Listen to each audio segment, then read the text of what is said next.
Hello scent addicts, welcome to Fragrance Therapy. I'm your host Alam. Now when it comes to the House of Armaf, there are two lines that are guaranteed to get multiple releases every year. The first, of course, is their ever popular Club de Nuit line.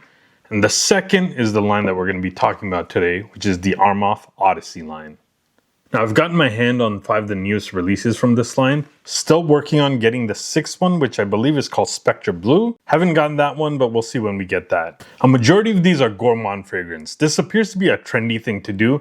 I know Toffee and Gulf Orchid launched entire new lines of gourmand fragrances. With Armaf, instead of launching an entire new line, they just added to that Odyssey collection. I'm going to tell you about the scent profiles, and I'm going to rank them from my least to most favorite. So let's jump in.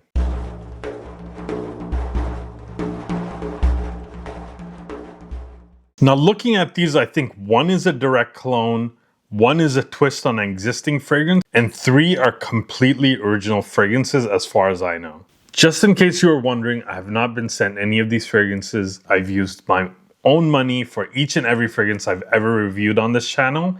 If ever in the future I get sent a fragrance, I will 100% inform you all. Anyway, let's start off with my least favorite, and that's Armaf's Odyssey Marshmallow. Of all the new releases, this feels the most like a direct clone. So I took a trip down to Sephora specifically to smell what this is cloning, which is Kayali's Bougie Marshmallow. And they smell, I would say, about 85% similar. I think the original is a bit lighter and airier than this one. This is a straight up floral, fruity gourmand. Compared to the OG, this adds mixed fruits, but the main fruits are still strawberry and raspberry. They both heavily feature marshmallow, obviously. The original has marshmallow and whipped cream, if I remember correctly. This one combines marshmallow with mascarpone cheese and pralines, so you can see how this one comes off as a denser, thicker take. Look, no doubt this is a good smelling fragrance. The problem is the only group I can see wearing this fragrance is like teenage girls. Super sweet, super youthful. To my nose, it's all a bit much, but again, it's not designed for somebody like me. This is also a good performer, good longevity, about 7 hours, strong projection for at least that first hour. This can probably be worn year round. It's just ease up on the sprays on the hotter days. I can see this one being a #1 choice for certain demographic, just not for me. At the number 4 spot, we have Odyssey's Toffee Coffee, and this reminds me of Amore Cafe by Mancera, but with a twist. If Amore Cafe is a coffee fragrance with some gourmands, this is a gourmand fragrance with some coffees. I mean, the notes straight up read like a dessert. Toffee, caramel, dulce de leche, honey, vanilla, sugar. There's still coffee in this for sure, but it definitely takes a backseat to the gourmands. It does smell really, really nice though. The thing is, I just prefer the original. And honestly, this being a new release, you'll pay around $50 for 100 ml. I got this 60 ml Mancera for $68 a few months ago. Yes, there is a cost per ml difference, but still, 60 ml for a niche fragrance for under $70 is an amazing deal. If you prefer gourmand over coffee, definitely go with this one. Don't get me wrong, still a very, very nice fragrance. Also, like all the other Odysseys before it, if you wait a couple months, the prices will go down. Good longevity, but not great, 6 to 7 hours. Moderate projection, doesn't jump off the skin at all. Probably the least projecting of the 5 that I have. And also a winter fragrance and completely unisex. So for number 3, I have Odyssey Go Mango. And despite the chatter online, this is not yet another clone of God of Fire, trust me. The only thing that they have in common is the mango, but the approach to the mango is totally different. In my estimation, this is an original scent. I don't have God of Fire, but I have smelt it and I have a bunch of other clones. Like Vulcan Few is a very close clone of the OG. And this is more of a fizzy, peppery mango soda, whereas this one is a super realistic mango. I'm talking about the entire mango, from the flesh to the skin. It really is kind of astonishing how close this gets to real mango. There's also like a secondary guava accord in here that's not listed as a note. Some people actually smell guava over the mango. I had everybody in my family smell this fragrance, and while most people still got the ripe mango that I got, my wife and my son got more guava. But there's also some woods and creaminess, but the star of the show is mango. Now, there's 2 reasons that I have this lower on the list than the next 2. First, that it's a bit one note, and no pun intended. It's just all mango all the time. Very nice mango, but it just lacks any real depth. And second is performance. I only got about 5 hours off of this with regular sprays. Then the next day I oversprayed it, and at the max I got 6 hours. I know it's hard to judge some of these Middle Eastern fragrances. They do tend to improve with time.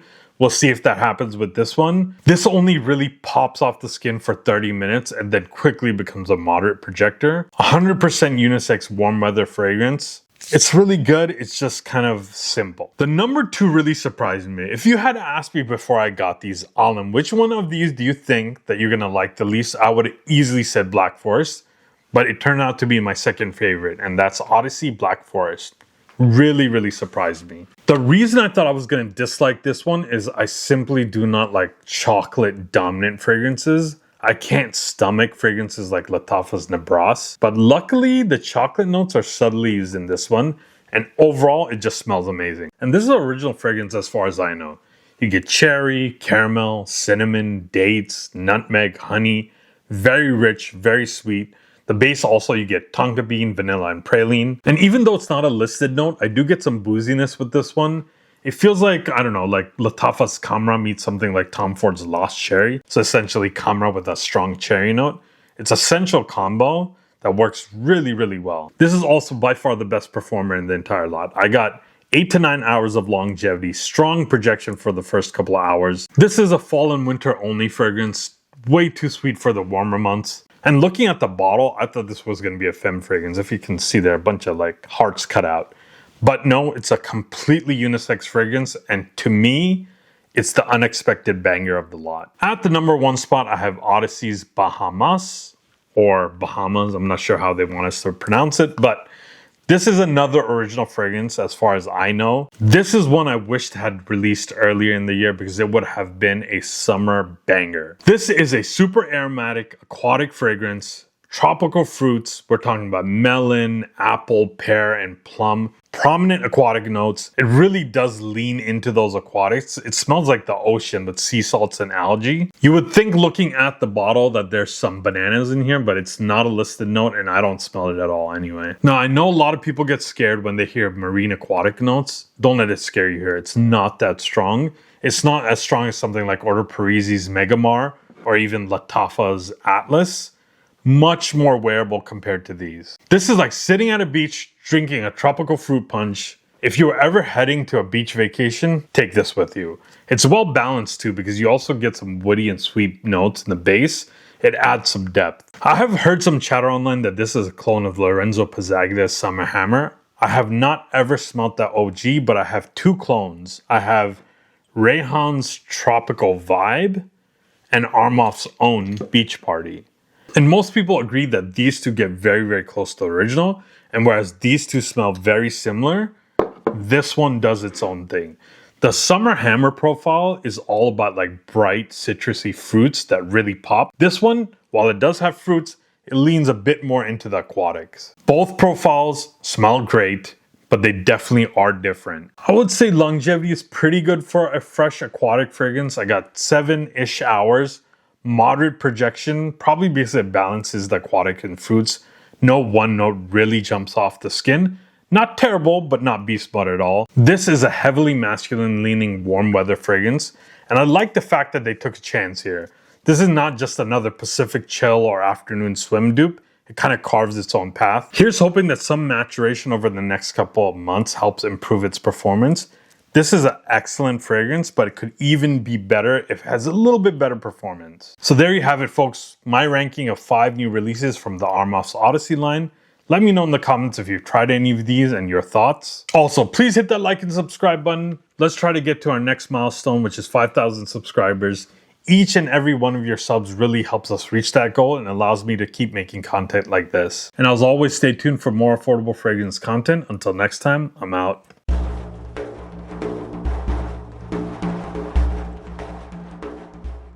Here's hoping that some maturation over the next couple months while it sits on the shelf.